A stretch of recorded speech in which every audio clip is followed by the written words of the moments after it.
Vou dar início, então, ao estudo, né, do capítulo 6. O critério do grupo de apresentação foi que a gente entrou em discussão e achou que se o grupo inteiro fosse apresentar, o raciocínio ia ficar picado, ia ficar mais tumultuado. Então, a gente optou por algumas pessoas do grupo apresentarem e foi feito um sorteio. Eu vou dar início, então, onde o capítulo inicia falando sobre balanços de vazões molares. Como o professor já abordou em sala, a gente pode fazer balanços com conversão, com concentração, com outras medidas. Esse capítulo, ele dá um enfoque em vazões molares, porque dependendo do sistema que a gente tem, vai variar o que a gente consegue medir ao longo da reação, ou no início e no final, para melhor a gente prever na hora de modelar. Exemplos de sistemas que usam esses balanços utilizando a vazão molar são os reatores de membrana, porque a gente tem uma membrana no meio do sistema e ela faz com que o sistema varie ali dentro. O tanto que passa na membrana, o reagente vai variar do tipo de membrana que está sendo utilizado e também nas reações múltiplas, porque você trabalhar com conversão, às vezes a primeira reação forma um produto que é reagente da segunda reação, então é difícil você medir conversão. Então, a maioria desses sistemas é preferível você trabalhar com vazão molar, que você consegue fazer uma medida no início e uma medida no final. O capítulo propõe um algoritmo, um passo a passo para fazer essa modelagem utilizando vazões molares. Resumidamente, né, a gente tem etapas que a gente vai ter que a gente vai avaliar o balanço molar, lei de velocidade relativa e usar um software no final também. Aqui eu tenho a ilustração do livro mesmo. Nesse aqui ele utilizou uma reação reversível. Ele deu como exemplo um PFR, então ele modelou o PFR. Aqui é só um esboço. Eu vou apresentar mais descritivamente, mais detalhadamente esses balanços e tal. Mas como eu disse, a primeira etapa eu faria balanços molares, depois eu avaliaria a velocidade de reação, depois com a estequiometria, a lei de velocidade com essa estequiometria que a gente fala, tipo, velocidade relativa, porque a gente vai relacionar a velocidade do A com B através da estequiometria, por exemplo. E aí depois eu vou mexer com concentração. E vai ter uma variação de acordo com o sistema, se o sistema vai ser líquido ou gasoso. E através disso eu vou ter uma correção e vou ter algumas considerações. Aqui ele é o mesmo desenho, só que com mais um. É importante ressaltar a grande diferença dos balanços que a gente utiliza conversão para os de vazão molar. Quando a gente faz balanço com conversão, a gente precisa de um balanço só, que a gente trabalha com conversão de um único reagente, o reagente limitante, no caso. Quando a gente está trabalhando com vazões molares, a gente vai ter que fazer um balanço para cada espécie. Então essa é a principal diferença. Com a conversão a gente faz um único balanço e relaciona, e na outra a gente vai fazer um balanço molar para cada espécie. Aí aqui eu vou detalhar um pouco, né, de cada tipo de reator. Trabalhando com reações líquidas, a gente percebe que não há uma variação significativa do volume quando ocorre essa reação. Então, considera-se que a vazão de entrada é igual à vazão de saída, para simplificar os cálculos. Aqui eu tenho um exemplo então, né, eu tenho uma reação reversível, A dando mais 2B, C. E aqui eu pus a lei de velocidade, lembrando, etapa 1, eu tenho que fazer um balanço, mas depois eu tenho que relacionar com a lei de velocidade. Aqui, lembrando que aparece esse KC aqui, porque a gente coloca esse KA em evidência, e isso aqui demonstra que eu tenho uma reação reversível. Numa terceira etapa, eu vou relacionar essa lei de velocidade com a lei de velocidade relativa, que é quando eu vou fazer aquele balanço que é igual a RA, por exemplo, e eu quero fazer, como eu estou fazendo um balanço em função de cada espécie, eu não vou ter igual a RA, eu vou ter igual a RB, mas muitas vezes eu tenho KA. Então não tem como eu calcular o RB porque eu não tenho KB. Então eu vou relacionar esse RB com o RA através da estequiometria da reação, que é o que está mostrando aqui. Então, nesse caso, por exemplo, eu teria que RB é igual a 2RA. No reator brotelada, a gente tem aqui, né, o balanço do reator batelada. A gente lembrando que a gente, no reator batelada, a gente fecha o sistema, então não tem entrada e nem saída. Então, a grande variável é o tempo que a gente deixa dentro desse reator. Aqui é só manipulação mesmo. Aí aqui eu tenho essa relação geral que me dá o balanço. Aqui tem para RA, para RB. Aí é como eu disse, né? Eu tenho RB igual a DCB dt. Aí eu tenho como fazer o RA aparecer onde está esse RB relacionando com a estequiometria. Aí o meu balanço relacionado com a lei de velocidade relativa resulta nisso. Para o CSTR, a primeira etapa também, eu tenho um balanço. Eu sei que a taxa é igual a concentração vezes a vazão. Como aqui eu tenho uma taxa inicial menos a taxa final, eu vou multiplicar também pela vazão inicial e depois aqui pela vazão final. Mas nesse caso aqui, como a gente está trabalhando com sistemas líquidos, a gente fez aquela consideração então que a vazão de entrada é igual a de saída.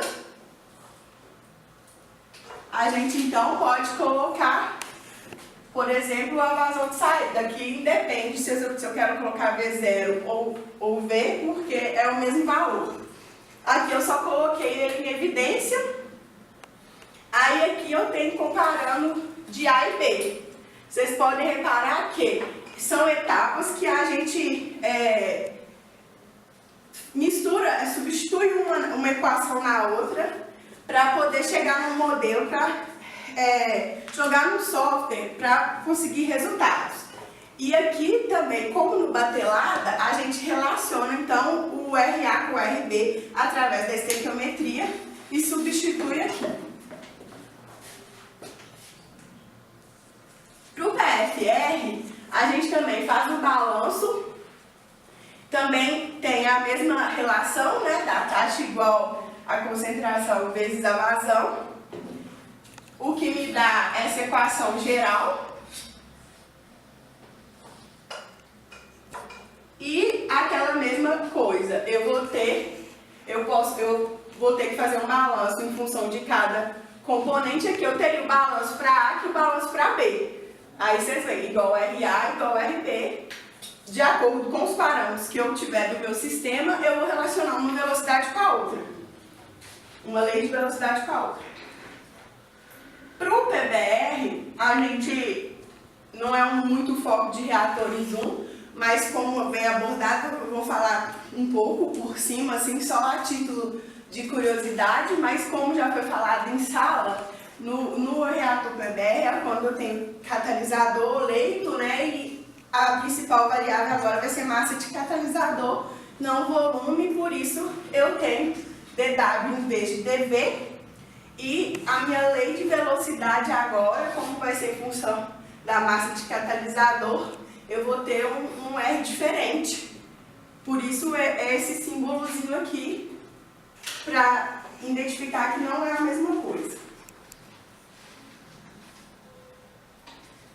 Pois então, agora a gente tem a fase gasosa.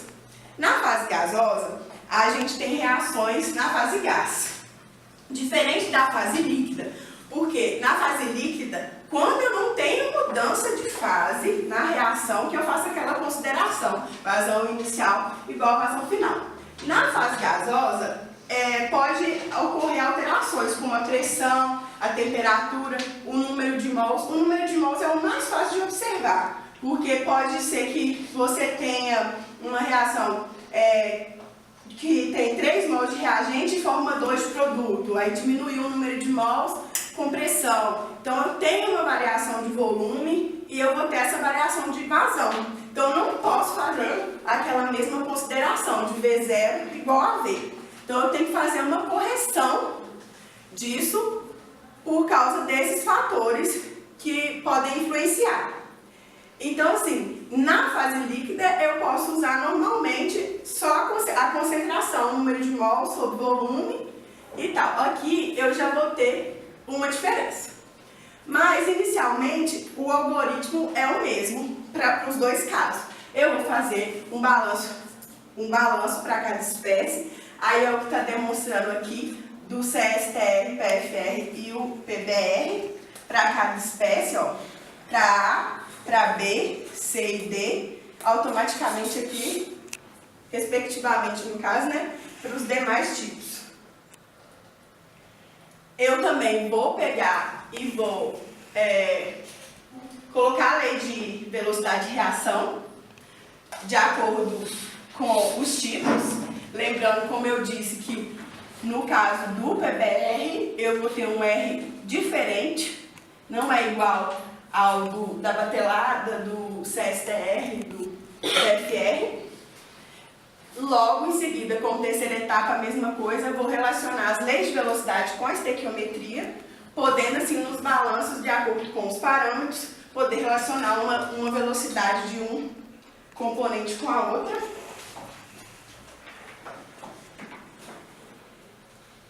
Aí entra o que eu estava dizendo. Eu não posso, então, considerar as vazões de entrada e saída iguais. E aqui só abrindo lá, porque a gente teve balanços molares com taxa, lembrando daquela relação também de taxa igual concentração vezes a vazão, foi só isso que a gente fez aqui, substituiu,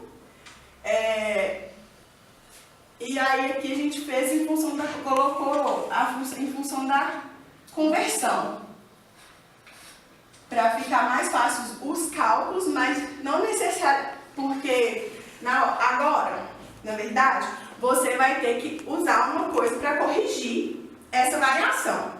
Então eu vou ter que achar uma relação da vazão de saída com a vazão inicial. E a hora que eu for manipular, como eu vou ter parâmetros de entrada, essa taxa de entrada de cada componente, muitas vezes fica mais fácil eu colocar em evidência esses parâmetros de entrada.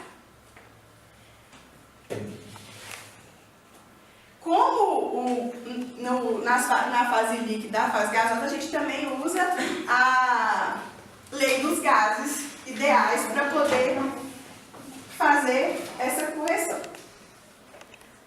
No caso, né, PV igual em ZRT. Aí aqui, igualando, né, tem a concentração total é igual ao número de mols sobre volume. Manipulando aqui, né, eu vou ter isso. E igualando essa lei de velocidade com aquela relação da concentração com a vazão, eu vou ter essa relação aqui, para a concentração total no final. A mesma coisa eu posso fazer para a inicial. Quando eu divido uma pela outra, eu vou conseguir achar essa relação da vazão inicial com a vazão final. como eu estava falando, né, a gente agora vai ter uma relação dessa vazão de entrada com a vazão de saída. Aí eu vou poder substituir na relação de concentração, que vai gerar essa equação aqui. Só que aqui a gente pode ver que a gente vai ter, né, a temperatura inicial e a final, pressão final e inicial. Isso aí entre aquele aspecto que eu falei de correção, que a gente está trabalhando com gases, então pode haver essa mudança de temperatura, de pressão, mas igual no que a gente vem trabalhando, a gente trabalha com sistemas isotérmicos, então a gente não tem variação de temperatura, a gente podia simplificar essa temperatura. A pressão, a gente também, em reatores 1, a gente costuma desprezar, né, falar que não ocorre essa variação, mas no caso do PBR, por exemplo, que a gente citou aqui, que a gente mexe com massa de catalisador e tudo mais, a gente pode acontecer essa variação da pressão.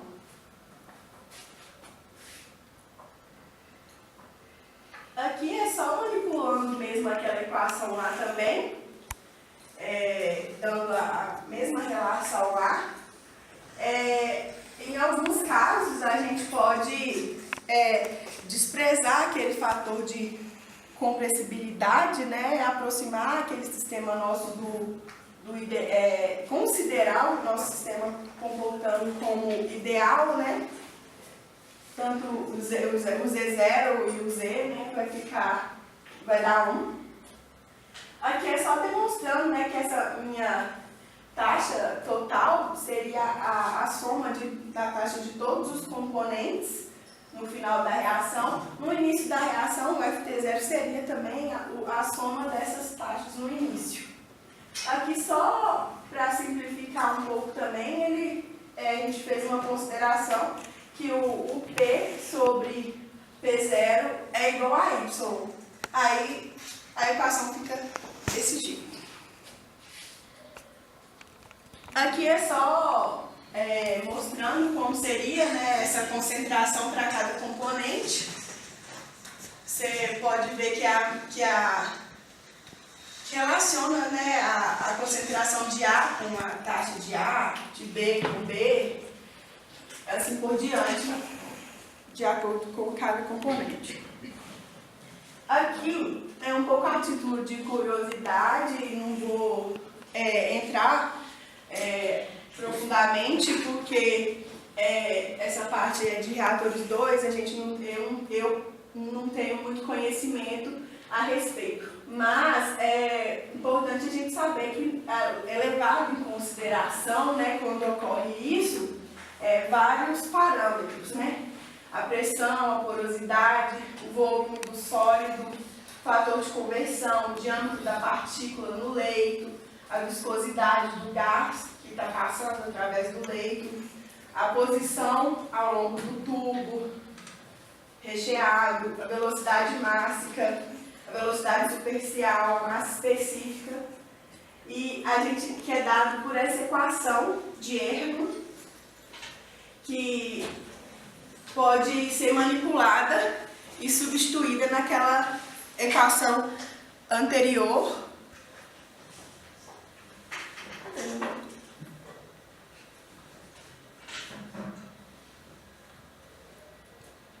Nessas equações anteriores, onde está esse Y. Aí, outra consideração que é feita nesses cálculos é que falar que está operando em regime estacionário, que aí eu vou ter essa relação de ρ com a vazão, a massa específica, substituindo essa relação na equação, que aquela equação lá, né, estava relacionando V0 com V. Aí, eu sabendo que ρ é igual a isso, eu consigo substituir naquela equação e vai formar resultado extra. Aqui também é só questão de manipulação, onde eu estou substituindo aquela relação lá do ρ, que é anterior agora, naquela primeira equação de Ergo, Aqui, só para a equação ficar bonitinha, ele pegou um pedaço da equação e chamou de beta, que resulta nessa equação. Agora é mais manipulação. Aqui é a questão da massa de catalisador, que avalia, né? E aí eu preciso saber do volume do sólido, da massa específica, e aí eu consigo substituir naquela equação também. Continua a manipulação, rearranjando, aí eu vou ter essa relação. Aqui, quando eu falo essa derivada de pressão, a gente pode avaliar ela. Tem uma outra, desse mesmo jeito, outra manipulação, geralmente ele faz uma derivada de Y em função ao longo do reator, de dz, e eu consigo ter essa mesma avaliação dessa variação de pressão. Mas isso foi mesmo só para vocês terem noção disso, que eu tenho que corrigir essa vazão de entrada com a vazão de saída, porque eu não sei direito, muitas vezes eu não consigo prever esse comportamento do gás certinho. Aí eu tenho que fazer algumas considerações de correção, contando que pode ocorrer uma compressão, ou não, ou outras mudanças.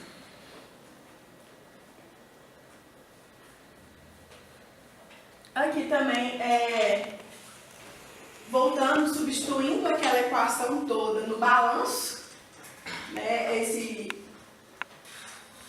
vê que essa relação aqui é dessa queda de pressão, que voltou para aquele balanço geral, onde eu substituí aquela relação de vazão inicial com vazão final, me resultou numa equação que eu consigo voltar a ela e substituir no balanço. Aqui é a mesma coisa que a gente tem, que eu falei anteriormente, né, que a taxa final é a soma da taxa de todos os componentes, lembrando que eu posso ter um inerte. E agora, para dar continuidade, né, a Bruna vai dar continuidade, mas assim, só para reforçar o que eu estava, para ficar mais claro, a gente vai ter combinação de etapas. Então, eu preciso combinar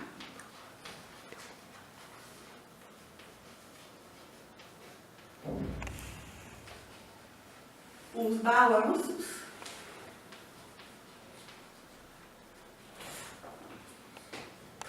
lembrando que os balanços são de acordo com o reator que eu vou utilizar no sistema. Cada tipo de reator vai resultar num balanço diferente.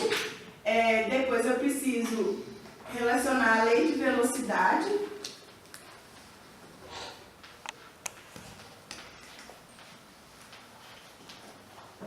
Como terceira etapa, eu preciso agora relacionar essa lei de velocidade com a estequiometria.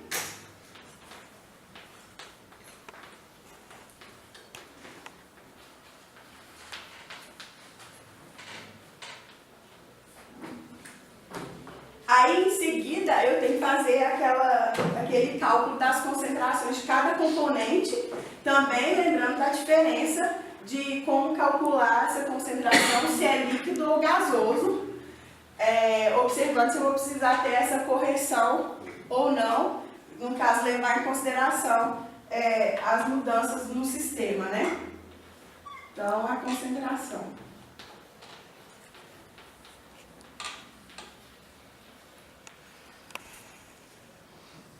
Aí, juntando essas etapas, de acordo com o reator, pode ter mais, por exemplo, a queda de pressão que deve ser avaliada e relacionar essas quatro equações.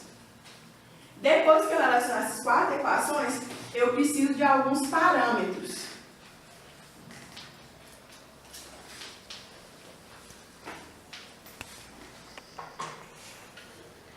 Aí, alguns parâmetros seriam, por exemplo, na lei de velocidade.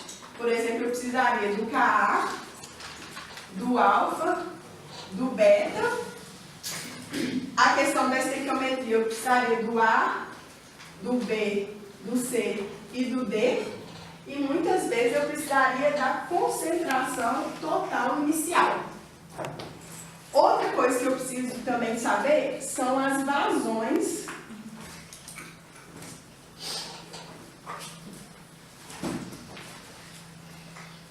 de entrada. Aí, de acordo com a reação também, né? Aí seria FA0, FB0,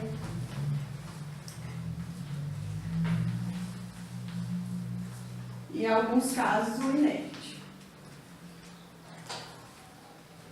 E por último, eu também preciso saber o volume final, que também é levado em conta nos balanços. Então, eu tendo essas equações e esses valores de entrada, eu consigo entrar no software de resolução de EDO para concluir, tirar conclusões do meu sistema. Agora, para dar continuidade, a Bruna. Boa tarde a todos, meu nome é Bruna e agora eu vou dar continuidade à apresentação. Como a Raia já explicou o algoritmo, né, dos vasos molares, agora a gente vai trazer esse algoritmo para ser aplicado em microreatores. Mas antes, eu gostaria de dar uma pequena introdução sobre os microreatores, que é uma tecnologia relativamente nova. Então, não sei se vocês já viram falar, alguém que já viu falar sobre microreatores? Não. Mais ou menos? Já vi. Micro-reator pequeno, exatamente. Os micro-reatores, eles são mini-reatores.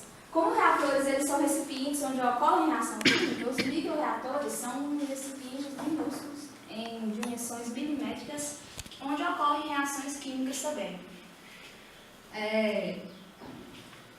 As características desses microreatores, dimensões, o diâmetro ele varia de 100 a 500 microns, que é 10 a menos 6 metros, ou seja, realmente o diâmetro dele é o de um fio de cabelo, assim. O comprimento vai de 1 a 10 milímetros, então, às vezes fica até difícil imaginar uma reação ocorrendo num reator tão pequeno, né? E esses reatores, eles podem ser feitos de diversos materiais. Inclusive vidro, quartzo, plástico, silício e também de metais como, por exemplo, aço inoxidável. Aí aqui, só voltar aqui nessa foto, aqui a gente tem dois exemplos aqui de microreatores feitos de vidro e esses aqui são microreatores de metal. Aqui eu não sei se está dando para ver muito bem, mas a gente tem em paralelo vários sisteminhas de microreatores, porque um microreator é muito pequenininho, mas aí você coloca vários combinados em paralelo e você forma aí um sisteminha de microreatores. Mas você pode colocar esses sisteminhas em paralelos para você aumentar a produção. Então essa foto aqui mostra 5 unidades em paralelo. Dando continuidade, vamos falar sobre as vantagens do uso desses microreatores. Uma característica de microreator é que a razão entre a área superficial e o volume ela é muito alta, ela é muito elevada. Então, aqui tem uma tabela que compara essa razão de microreator para outros tipos de reatores. Aqui na primeira a gente tem um microreator de largura de 10 micrômetros, né? Aí aqui a razão entre a área superficial e o volume deu 200. Aqui para o frasco de 100 ml deu 1. Para um reator de 50 galões deu 0,08. Tá vendo? Então você vai aumentando a dimensão, você vai diminuindo essa razão. Para um reator de 1 metro cúbico, 0,06, ou seja, de 0,06 para 200 é uma diferença muito grande. Então, aí já dá para ver o potencial que tem esse microreator. Bom, outras vantagens que existem no uso de microreatores é que os microreatores eles proporcionam uma melhor transferência de calor e massa e também os pontos quentes são eliminados. Aqui a gente tem uma figura que ajuda a gente a entender melhor essa parte de pontos quentes. A gente tem aqui um reator metalada e um microreator, sendo que aqui no eixo Y a gente tem o diâmetro do microreator, aqui no eixo X o comprimento.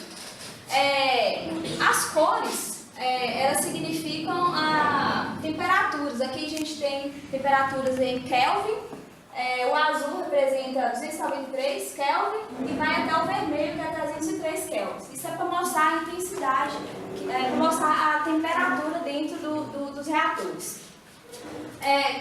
Se você, por exemplo, tem um reator batelada encamisado, por exemplo,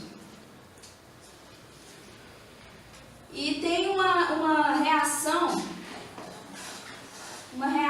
que ocorre em um processo isotérmico. É certo falar assim, né, gente? Processo isotérmico, não existe reação isotérmica, né? Então, e aqui o fluido que vai passar aqui na camisa vai ser o fluido de resfriamento. Vocês concordam que aqui na região que está próxima aqui da camisa, né? Vocês concordam que a temperatura que ela vai estar mais controlada do que a temperatura aqui no meio, por exemplo? Sim. Então, isso é o que a gente vê aqui. Essa parte azul, a temperatura na parte azul está mais controlada, é uma temperatura mais baixa. Já aqui no meio, a gente já tem uma região de temperatura mais elevada, o que não é bom para a nossa reação, porque pode ocorrer, por exemplo, formação de subprodutos e outros problemas que a gente não deseja. Já aqui no microreator, se a gente observar, ocorre uma pequena elevação de temperatura apenas no início da reação. Mas essa elevação também não é tão alta. Se você olhar aqui na escala, está do azul para o verde. Está mais ou menos aqui em 297 Kelvin. É uma diferença de temperatura muito pequena, para 293. Então, e apesar de já no início ser uma diferença de temperatura pequena, logo esse calor é dissipado, então a gente tem uma homogeneização aqui da temperatura. Isso é outra vantagem do uso de microreatores. Outras vantagens também que facilitam reações catalisadas em superfícies, que tem uma alta superfície. A melhoria do perfil do produto e rendimentos mais elevados, isso aí também tem a ver com fácil controle dessas variáveis como temperatura, porque se você não consegue ter um bom controle dessas variáveis, muitas vezes você vai ter produtos indesejáveis no meio da reação. Então, como o microreator ele te ajuda a controlar mais essas variáveis, a transferência de calor ela é elevada, a transferência de massa ela é elevada, a mistura também ela é mais perfeita do que em um reator maior. Então, isso vai fazer com que o seu produto ele vai sair com um perfil mais homogêneo, com um perfil melhor. Outras vantagens, o menor tempo de residência, as reações ocorrem muito rapidamente, melhorias na eficiência energética. Essa vantagem de segurança ela é muito importante, porque nós como engenheiros a gente deve sempre preocupar com o fator segurança, né? Então, por exemplo, se você vai trabalhar com produção de intermediários explosivos, por exemplo, o dinheiro que você vai gastar na segurança de um projeto de um reator, um macro-reator, né, um reator em grande escala, ele vai ser... Você vai gastar muito dinheiro no projeto e você tem que ter uma segurança muito boa, porque se acontecer um acidente, pode ser um acidente trágico, com mortes, e os danos no equipamento também eles podem ser muito altos. Então, na produção de intermediários explosivos e tóxicos, utilizando microreatores, como esses microreatores eles são muito pequenininhos, se ocorrer um pequeno vazamento de um explosivo, por exemplo, ou se ocorrer, por exemplo, um pequeno aumento de temperatura que poderia ocasionar uma explosão, isso aí já não vai ser um problema muito grande, porque não vai causar uma explosão que vai danificar, por exemplo, uma estrutura grande, ou não vai causar uma explosão que vai machucar alguém. Então, isso aí também é um fator que é muito importante e que é uma grande vantagem no uso de microreatores. E a produção ela pode ser aumentada, né? Como eu já disse, você pode ter ali, uns sisteminhas que vai ter vários microreatores, você pode multiplicar isso sem ter que mudar o volume do reator. Você vai multiplicar isso e aumentar a escala. Se alguém souber outra vantagem... Mas também tem as desvantagens, né, gente? Primeiramente, não tolera partículas, porque, obviamente, pode causar entupimento. Então, mais para um líquido de gás. A tecnologia é muito cara. Essa tecnologia ela é muito nova. Eu estava vendo que aqui no Brasil, eles começaram a pesquisar microreatores mais ou menos em 2010. E eram pouquíssimas pessoas. Então, é uma tecnologia muito nova, então é cara, né? Porque ainda tem que fazer muita pesquisa. Então, isso é uma desvantagem. O tempo de reação é limitado, ele é mais indicado para reações que ocorrem rapidamente. E a alta sensibilidade à precipitação de produtos, isso também pode fazer com que tenha entupimentos. Então, também é uma desvantagem. A tecnologia é nova e ainda tem muitos desafios para serem superados. É uma desvantagem, né? Porque se você for trabalhar, você vai ter que pesquisar muito, também pode ser uma vantagem. Se alguém quiser trabalhar com pesquisa, é uma área que está aí em desenvolvimento, tem muita pesquisa para ser feita. No Brasil tem pouquíssimas pessoas que fazem e se alguém quiser seguir essa área, é uma opção. Então, agora eu vou falar só algumas aplicações aqui. Alguém aqui já mexeu com biodiesel, sabe como que funciona a reação, o processo para fabricar biodiesel, sabe? Mais ou menos, né? A reação que eu fazia era a reação de transderivação. Que aí pegava era um óleo vegetal, um catalisador, e aí ela poderia ser em meio ácido, em meio básico, e aí gerar um éster e um glicerol, no meu caso. Então gerava resíduos, né? Muito, né? Isso. E o tempo dessa reação? Aí, em média, depende. Umas 2 horas. Às vezes até mais, né? Até mais. Você tem que deixar separar lá, então... decantar. Isso, então demora. Então, esse professor aqui, o Dr. Goran Jovanovic, ele é um professor da Universidade de Oregon, lá nos Estados Unidos. Ele criou um microreator para produção de biodiesel. E nessa produção, ele colocava álcool mais óleo vegetal, uma série de canaizinhos paralelos, que eram os microreatores, que tinham um diâmetro menor do que o diâmetro do fio de cabelo humano, ou seja, bem pequeno. E essa reação, ela corria praticamente como se fosse uma reação instantânea. A gente fala virtualmente instantânea porque não é perfeito, né? Mas a reação ocorre muito rápido. E a produção de biodiesel, o biodiesel era gerado cerca de 10 a 100 vezes mais rápido do que essa reação que a gente tem tradicionalmente. Então, imagina se isso aí, isso é uma pesquisa, né? Imagina se vai para frente. Aí aqui a gente tem uma fotinha do microreator. Aí você pode pensar, gente, mas é produzir biodiesel em gotinhas, né? Porque é muito pequeno, vai ficar saindo gotinhas pingando lá. Mas aí tem a vantagem que a gente pode fazer isso em uma escala maior. Essa pesquisa aqui, ela foi feita para produzir biodiesel para ser utilizado em fazendas. E o professor, ele falou que os microreatores empilhados, ocupando o espaço de uma pequena mala de bagagem, eles poderiam produzir centenas de milhares de litros de biodiesel por ano, suficiente para abastecer várias fazendas. Então já é uma evolução significativa, né? Vendo outras aplicações também, síntese de indol. Essas informações aqui foi tirado, inclusive, de um artigo de um professor da USP, que ele trabalha com isso. O indol, ele é um composto orgânico aromático e era utilizado na fabricação de medicamentos. Aí, esse professor ele falava que na forma tradicional de você produzir o indol, que era utilizando o reator de batelada, a reação durava cerca de 2 horas. Já utilizando o microreator que foi testado, reação durava cerca de 1 minuto. E a pureza também, a conversão era muito alta, era cerca de 90% de conversão. Isso é interessante porque quando você vai fazer testes, por exemplo, fármacos também é outra aplicação, inclusive é uma das áreas mais promissoras para você aplicar o microreator, porque para você fazer um fármaco, você tem que fazer vários testes antes, né? Você tem que testar o seu catalisador, você tem que fazer vários testes para você atingir as especificações do produto final.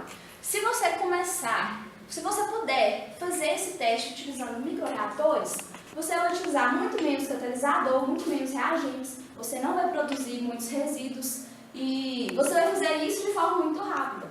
Então, os testes iniciais, eles podem ser mais curtos, mas menos custosos, né? Mais eficientes, utilizando microreatores. Aí depois você já pode levar isso a uma escala maior também. Outras aplicações também são processadores de combustível para geração de hidrogênio e síntese química e bioreações.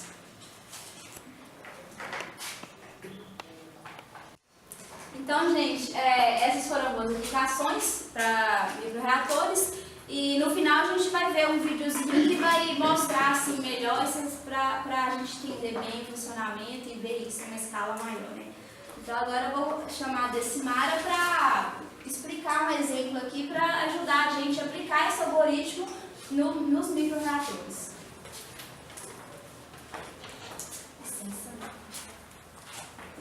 Boa tarde, gente. Meu nome é Decimara. O exemplo fala sobre uma reação gasosa e um microreator. E a gente vai relacionar com as vazões molares. O exemplo diz: a reação em fase gasosa 2NOCl produzindo 2NO mais Cl2, ela é realizada a 425 graus Celsius a 1641 kPa. O NOCl puro é alimentado e a reação segue uma lei elementar de velocidade. Deseja-se produzir 20 toneladas de NO por ano em um sistema com microreator utilizando 10 microreatores em paralelo e cada microreator possui 100 canais quadrados de 2 milímetros de lado cada e 250 milímetros de comprimento. A gente pode ver um esquema que exemplifica um pouco como a Bruna mostrou a disposição dos canais.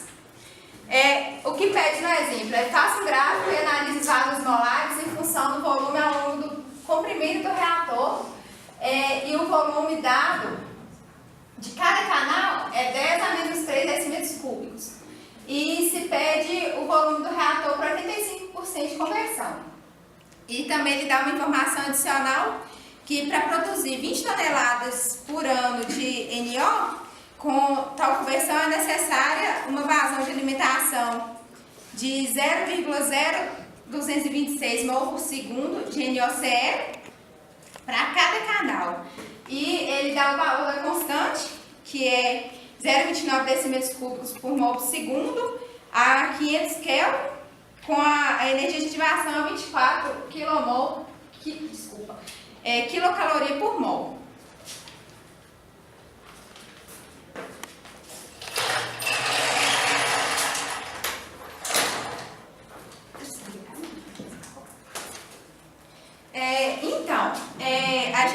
Como a gente sabe que todas as dimensões, que a dimensão dos canais são iguais, então a gente pode considerar um canal, a gente pode considerar para um canal e depois fazer a multiplicação para os demais. E como a gente sabe que a vazão molar de entrada FA0 é de 22,6 micromol por segundo, e a gente sabe que a conversão, isso aqui pro NOCl, e a gente sabe que a conversão é de 85%. Então, a vazão de B, que é da nossa espécie que a gente deseja produzir, Então, a gente vai fazer 85% dessa vazão molar de FA, que é 22,6, resultando a uma vazão molar de 19,21 micromol por segundo. Vocês estão conseguindo enxergar? Sim. E a gente sabe que a reação que foi dada é de 2NOCl, obrigada, produzindo 2NO mais Cl2. Aí, a primeira consideração que a gente faz é o que, gente? Alguém sabe? Balanceada. A reação já está balanceada. E para a gente escrever na forma do...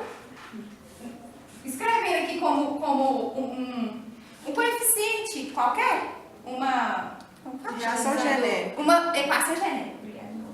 Aí a gente pode escrever o NOCl como A, o NO como B e o Cl2 como C. Então a gente escreve 2A formando 2B mais C. Aí a gente divide tudo pelo coeficiente estequiométrico de A. A gente pode escrever como A formando B mais 1/2 de C.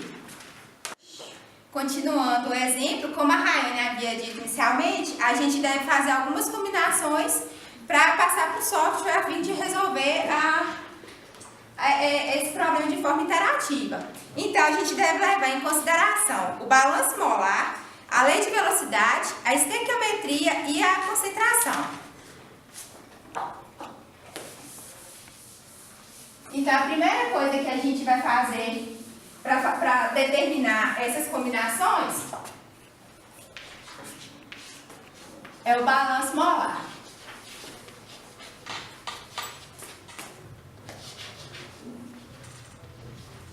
De cada componente A, B e C.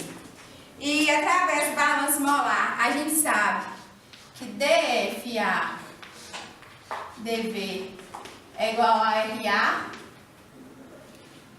DFB dV é RB e DFC dV é igual a RC. Agora, a gente fazendo a relação com a lei de velocidade,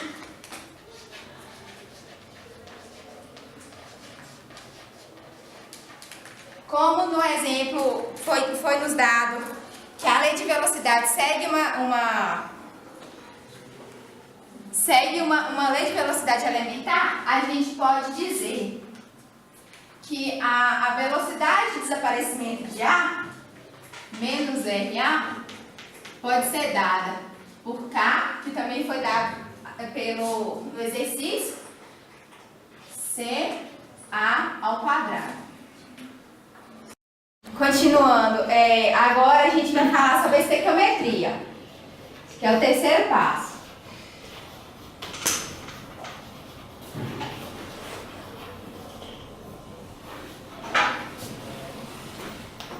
Na estequiometria da reação, a gente tem que levar em conta as considerações que a gente fez inicialmente. Que T é igual a T0, P é igual a P0, sendo assim, V é igual a V0, F de T sobre F de T0. E através disso, a gente deve dar sequência relacionando as velocidades relativas. E a gente sabe que a velocidade de desaparecimento do reagente A menos RA sobre o coeficiente estequiométrico de A é igual a velocidade de formação de B sobre o coeficiente estequiométrico de B, que também é igual à velocidade de formação de C sobre o coeficiente estequiométrico de C. Devagar, gente, não?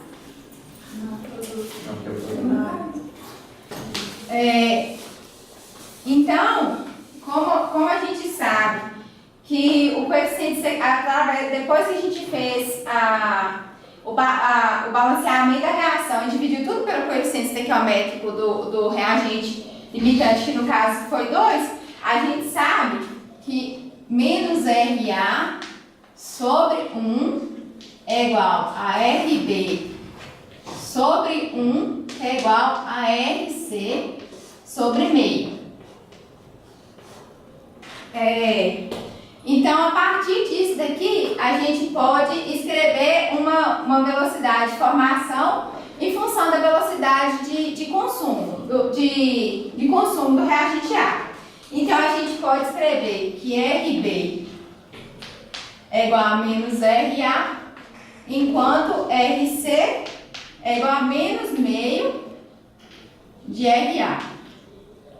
Agora, por último, falando da concentração,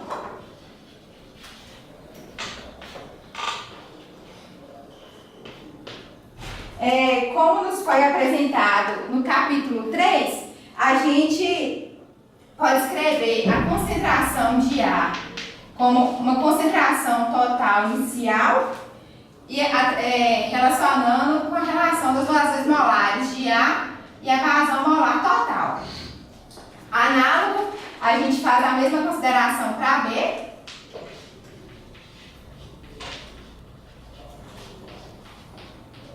E para C.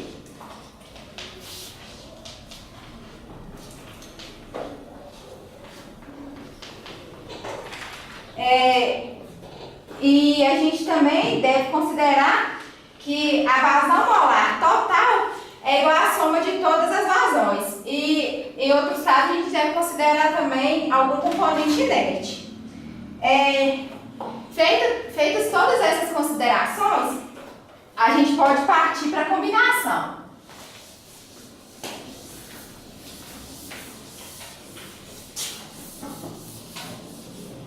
Na combinação, a gente escreve que a lei de velocidade em termos de vazão molar. Então, a gente escreve que menos RA é igual a K. O CA, que seria o CA ao quadrado, a gente substitui nessa parte. Então, é CT0, F de A, F de T ao quadrado. Então, a gente pode escrever que RA é igual a K CT0 ao quadrado, F de A, Ft ao quadrado. Como a gente tinha escrito as equações diferenciais no início, então a gente pode escrever que dFA dV, que seria RA, é dado por menos K CT0 ao quadrado, FA, Ft ao quadrado. Aí, análogo a essa resolução que a gente fez, a gente faz para DFB, dV e DFC, dV. E após isso, a gente faz que a concentração total é dada pela razão entre a pressão inicial, a constante E dos gases, e T0, que é a temperatura inicial do sistema, que foi dada de 425 graus Celsius, que é equivalente a 698 Kelvin. Aí, como a pressão inicial foi dada, a gente sabe que C0 é igual a 1641 kPa sobre a constante R é 8,314 kPa decímetro cúbico por mol Kelvin. E a temperatura inicial, que é de 698 Kelvin. Aí, fazendo essas contas, a gente acha que a concentração total inicial é de 0,286 mol por decímetro cúbico. Aí, como a gente já sabe, todas as combinações, a gente tem todas as equações, a gente pode passar para um software, e esse software ele faz as relações matemáticas e nos dá um gráfico mostrando como que é o comportamento desse sistema. Como a gente já tem todas as combinações, o software que foi usado foi o Polymath. Ele é um software que resolve equações diferenciais e problemas interativos. De todas as considerações e combinações que a gente fez, essas foram as equações explícitas, conforme informadas pelo usuário, que foi temperatura, concentração inicial, as bases molares, dentre as outras, como mostrar, e as equações diferenciais. Através disso, o software plota um gráfico, e ele está com a qualidade um pouco ruim, ele dá a vazão molar em função do volume. E o que ele pode mostrar para a gente? Aqui a gente tem a vazão molar de A, a vazão molar de B e a vazão molar de C. Como a gente pode observar, no perfil esse gráfico é o perfil de vazões molares no microreator, a vazão molar de A, no início da reação, o FA é igual a FA0, porque até então não aconteceu nenhuma reação. E ao longo do tempo, essa vazão molar vai caindo ao longo do volume. Então quer dizer que no final da reação ele tende a ficar menos concentrado. Quer dizer que o reagente já quase que se consumiu todo.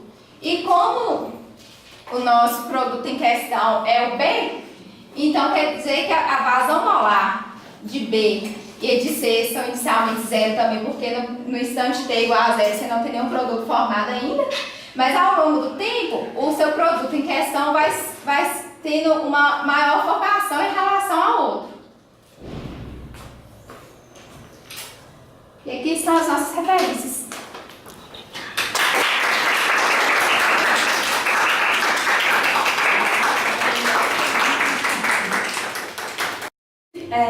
Meu nome é Fernanda, agora a gente vai passar um vídeo, né, da MEC, que é uma indústria farmacêutica. Como a Bruna já falou das vantagens, né, de se utilizar um microreator em indústrias farmacêuticas, eu não vou explicar muito assim a fundo, mas o vídeo fala justamente isso. É uma grande indústria farmacêutica que vem fazendo pesquisas, né, nessa área de microreatores e desenvolvendo, né, para o uso dos fármacos que eles produzem. Então agora eu vou mostrar o vídeo.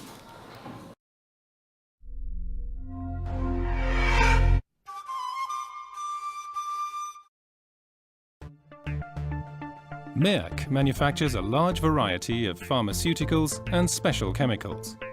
Most products are manufactured at the company's German headquarters in Darmstadt. So it's no wonder that a visitor sees giant tanks, reactors and pipes. But this image could soon change dramatically. For 12 years now, Merck has been researching technology that will make production leaner, more efficient and robust. This technology of the future is called micro-reaction technology, and it reduces the giant reactors and pipes down to the size of Lego blocks. The Advanced Technologies Development Unit is responsible for this process. It is Merck's process development. In so-called pilot plants, chemists and engineers discover how the variety of pharmaceuticals and special chemicals of the Merck Group can be manufactured on a large scale. The classical process development takes place in a lab, in the order of magnitude of a few hundred milliliters. The aim of process development is to find a manufacturing process that can make the products really big. This requires our achieving the desired volumes, the required quality, and the cheapest possible manufacturing costs. One major problem in the production of active agents or special chemicals in large quantities is heat removal. A great deal of heat is generated during specific chemical reactions and has to be removed because, in extreme cases, the mixture can heat up past its boiling point. As the reactor size grows, production volume does increase, but its surface area to volume ratio simultaneously worsens, and with it, the possibility of heat removal. This phenomenon is known to us in everyday life. The same amount of tea cools down much faster in a bowl than in a cup, because the surface area in the bowl is greater. So there are some physical limits to reactor size for specific manufacturing methods. Microreaction technology has decisive benefits here.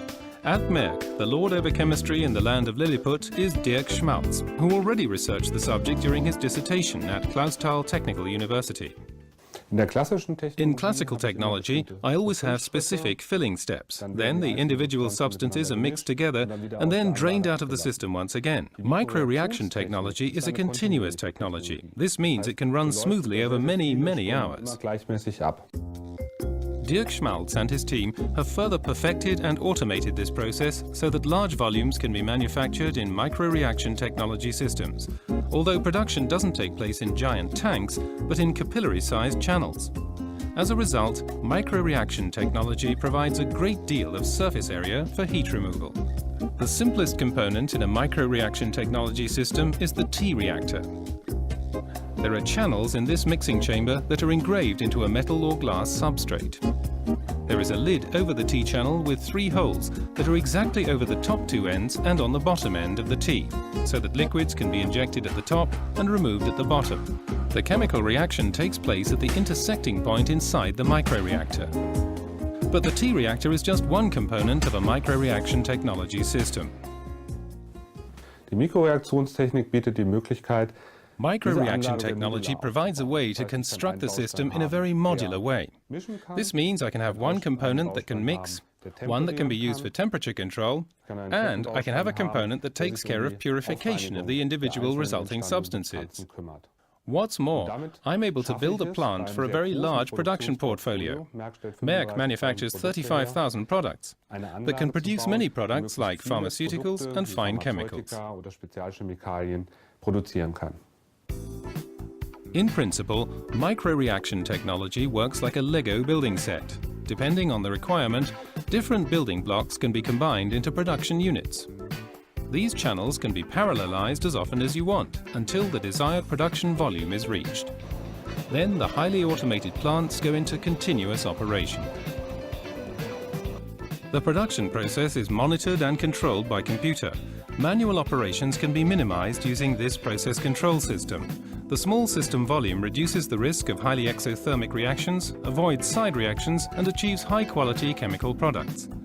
Microreaction technology is thus suitable for a multitude of applications in the pharmaceutical and chemical industry. Classical technology has certainly not run its course, but the advance of miniature chemistry is unstoppable. Microreaction technology enables us to provide our customers with products in a quick and secure way with high quality standards and high reliability.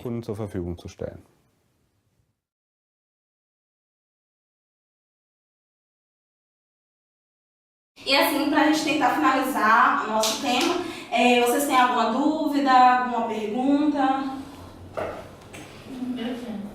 Pode primeiro. Como que o tamanho do reator mesmo, do microreator, ele vai interferir na eficiência da reação? Assim, deixa eu tentar explicar um pouco, porque no macroreator a gente tem uma certa quantidade de moléculas mais perto da parede desse macroreator. Essas moléculas vão ter um caminho de reação diferente das que estão mais no meio. E isso vai fazer com que elas precisem de maior tempo ali dentro para poder chegar no resultado que é desejado. Então acaba que a mistura, de certa forma, ela fica não tão homogênea e o produto fica com a qualidade um pouco inferior do que a de microreator. Porque no microreator, igual a Bruna tinha falado, a reação acaba que é um pouco mais instantânea em relação a não ter uma diferença muito grande do caminho dessas moléculas, porque elas caminham por difusão, é uma coisa muito rápida. Isso faz com que a mistura seja muito mais homogênea do que em macroreatores, é por isso que ele é mais eficiente e uma melhor qualidade do produto. Em outras palavras, no microreator não tem essa diferença de velocidade das partículas, porque no macro você tem as partículas da parede, elas grudam, né? E vão fazendo que as outras vão perdendo velocidade. Então a diferença de uma partícula que está na parede, ela é assim, significativa em relação a que está no meio. Então aí, isso aí faz o que ela falou, que dá diferença na homogeneidade. É mais em relação à homogeneidade da mistura, né? Lembrando que a gente estuda modelos ideais, né? Que a gente desconsidera um pouco, faz algumas considerações para desconsiderar esse choque na parede, esses pontos mortos, né? Igual no PFR, que é o fluxo pistonado mesmo, que é justamente para ter uma homogeneidade na passagem durante no comprimento do reator. No caso, a gente considera a mistura perfeita. Geralmente, nesse caso, o microreator ele tem uma mistura mais perfeita do que o outro. Certo. Agora, Sandra, pode perguntar? Minha dúvida é na parte que a Bruna falou sobre a taxa da razão entre a área superficial e o volume, que ela tem que ser elevada. Isso é importante por quê? Então, é porque como a razão entre a área superficial e o volume ela é alta, então vai acontecer o quê? Que a transferência de calor nesse microreator vai ser mais efetiva. Então, por isso que é importante, né? Por isso que as reações são mais rápidas. A diferença para o microreator é elevadíssima, né? Essa razão em relação ao macro. Eu tenho uma pergunta. Vocês falaram do algoritmo, mas eu fiquei meio na dúvida em que situação utiliza o algoritmo. Olha, o algoritmo ele pode ser utilizado em tudo na sua vida, como engenheiro e como pessoal também. Porque o algoritmo ele é uma sequência de instruções em si. Então, para você calcular o volume de um PFR, de um CSTR, até o volume molar de um microreator, você vai precisar de um algoritmo, que é a sequência do que você vai fazer para conseguir calcular aquele volume do reator. Entendeu? Eu tenho uma pergunta. Eu fiquei na dúvida com o seguinte: os microreatores eles também podem operar em batelada ou é só em fluxo contínuo? Acho que não, geralmente é fluxo contínuo. A Bruna até mostrou um exemplo das vantagens relacionando o batelada com o microreator, que são dois gráficos, não sei se você viu que estava falando sobre a diferença de temperatura. Então, os microreatores são fluxo contínuo. Fluxo contínuo. Eu tenho uma pergunta.